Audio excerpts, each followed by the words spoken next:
And ultimately, that's, I think, why systems thinking is coming up more and more, is because if we keep pigeonholing these really important things like climate as this one little thing, and the planet as this one little piece that we need to consider on and off or are mandated to consider at points, then we're probably going to miss a lot. What is the future for cities? Do you want to learn more about them? Do you want to know how others think about them? Do you want to be part of the conversation?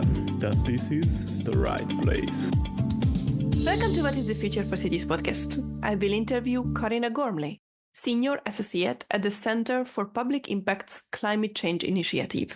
We will talk about her vision for the future of cities, sustainability, the role of governments, room for failure, and many more.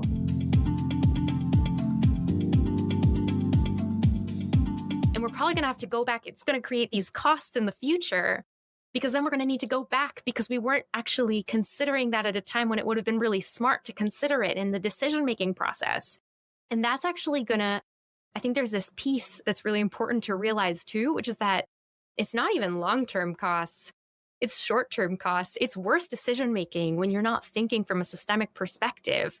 When you're thinking from the system perspective, you are going to make the smarter choice. It's going to be easier to sustain, less costly, more reflective of what people want because you probably asked them in a way that often doesn't happen right now.